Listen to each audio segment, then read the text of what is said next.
Hello! I didn't end up filming a day in the life today. Well, it was actually yesterday, but when you're seeing this it will be today, if that makes any sense. Because Eddie and I were just doing jobs and I didn't really feel like it. I've kind of explained a little bit more in the day in the life that I filmed today. So it's Thursday today and we thought that instead of missing a Vlogmas, we would show you our Christmas books, didn't we? I've got a little helper, Roma's here today, and you want to help, don't you? So I was just going to show you the Christmas books that we have. We tend to buy one every year, but then we just put them all away and bring them out again on the 1st of December so that they have something sort of fresh to look on.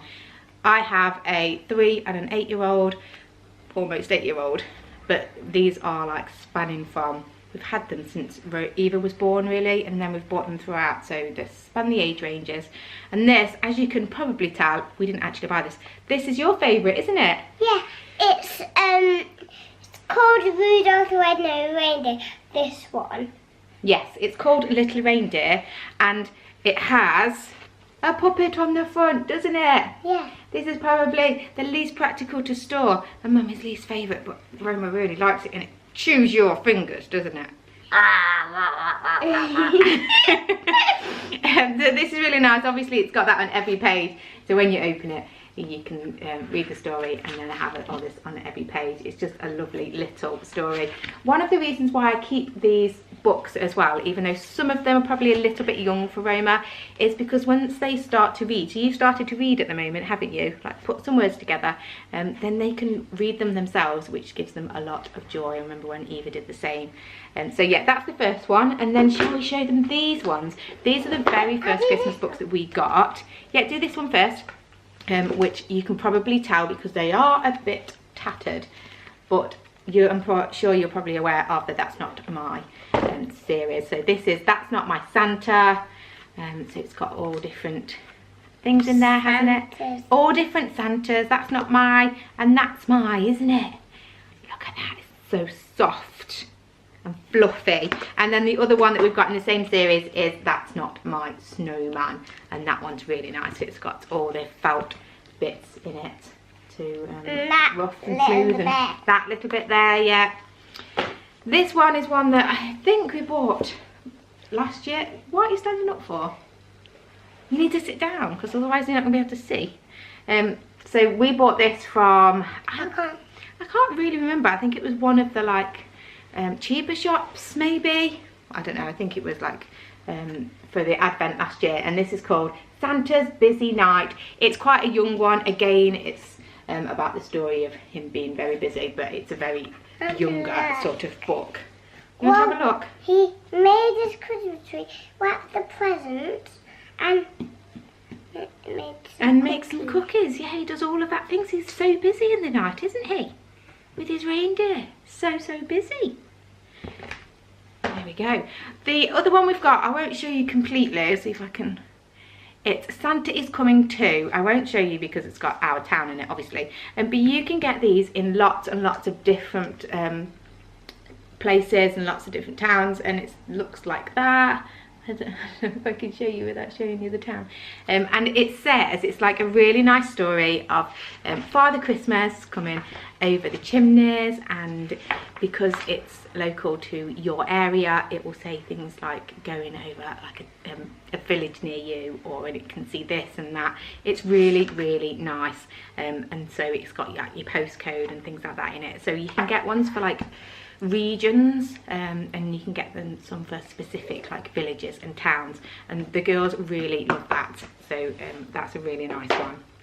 The other one that the girls love, but I also really adore, and I read this on Christmas night, Christmas Eve, every year, and that is the night before Christmas. Obviously you can get lots of different versions of it, and this is the one we've got. It's quite traditional, and we love this story, don't we? And so every year they kind of remember it, and Eva knows it off by heart. You probably do actually, because you've listened to it so many times. So it was the night before Christmas, and all through the house not a creature was stirring, not even a mouse. That's right, clever girl. But we get these up on the bookshelf just for December. We don't do like a Christmas Eve box or anything, because we literally want them to use it for the whole of December. This one again is another one of the children's favourites. Not my favourite. It's a bit of a faff, isn't it? And Daddy doesn't like it at all. And that is the Jolly Christmas Postman. I'm sure that you are aware of the Jolly Postman book. Again, it's another quite irritating one. Only because I don't think it's very intuitive to read. And it's got lots of envelopes where Father Christmas, the postman, brings all the Christmas things, doesn't he? And so inside all of these pockets, there's like, I think there's a puzzle in one for Humpty Dumpty. And this is a game by the Big Bad Wolf to Little Red Riding Hood. So it's just like the nursery characters. This one's to Humpty Dumpty and it's nursery characters, and then they, oh, that's a jigsaw, I'm not getting that out. And then they send like Christmas card things to like the gingerbread boy, and so that's a little Christmas annual. And there's lots of faff, there's lots of bits that you have to try and keep safe. Lots of tiny little booklets and things, not going to focus. But you really like it, don't you? So you take a peek at, and there's a Christmas card in the end. So it's very nice, and the children do really like it. You look right through it. If you look right through it, you can see the snowy scene. Look. I'm not sure if I'm going to have to show it on camera. Let's see. Let's see if we can.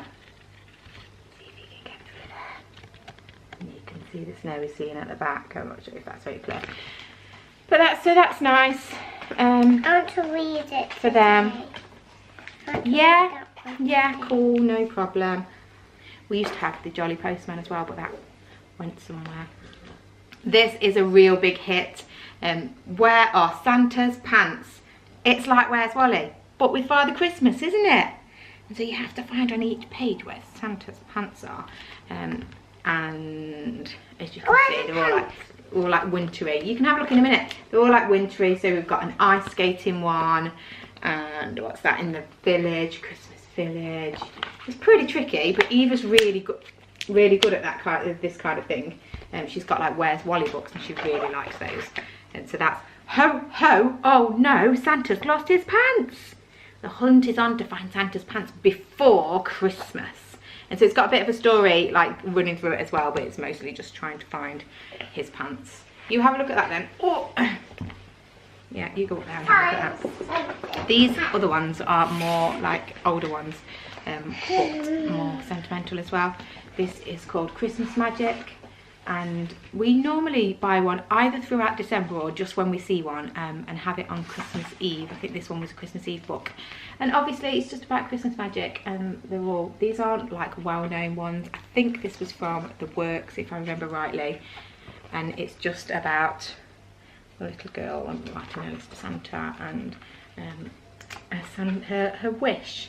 It's really nice, this one, because it's about not necessarily about presents, and about Christmas being fun, and obviously the magic of Christmas, which isn't always found in wrapping paper.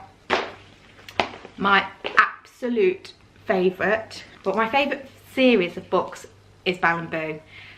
They've just melted my heart ever since I found them. I think Eva, when Eva was little, and I adore all of them. She's a little bit old for them now, but you like Belle and Boo, don't you?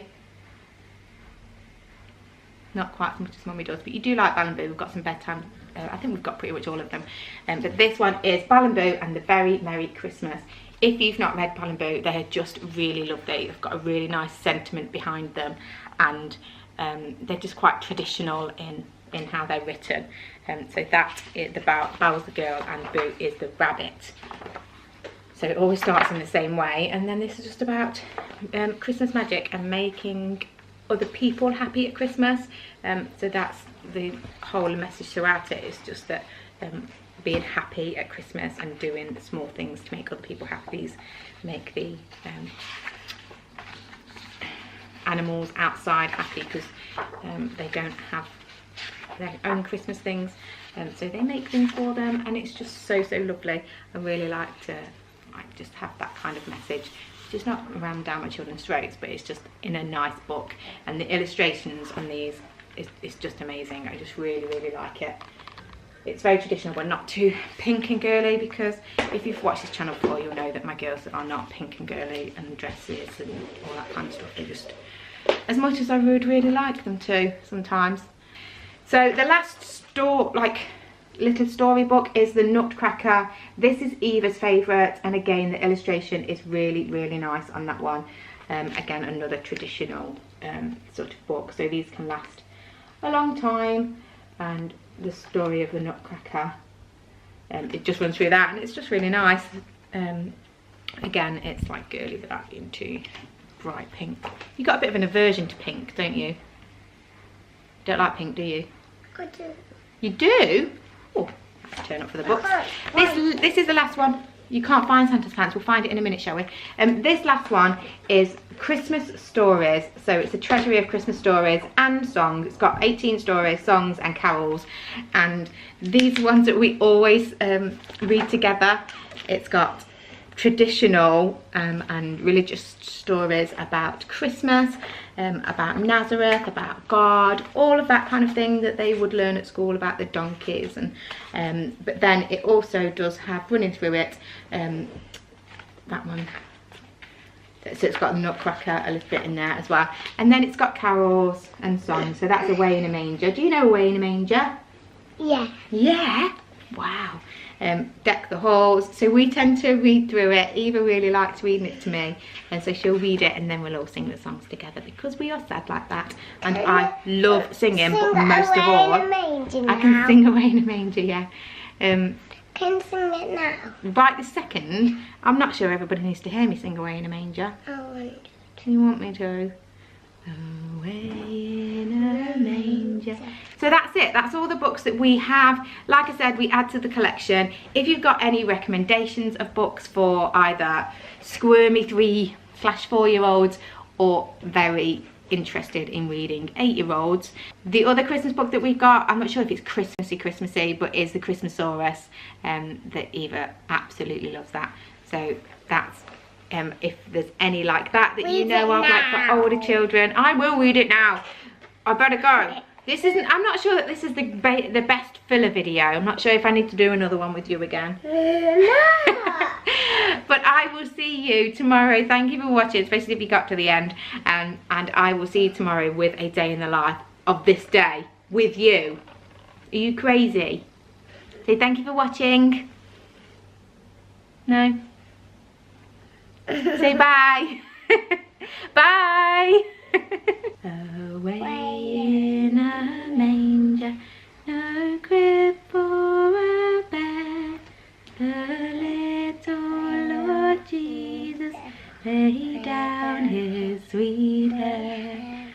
The stars in the bright sky looked down where he lay, the little Lord He is asleep on. Good girl.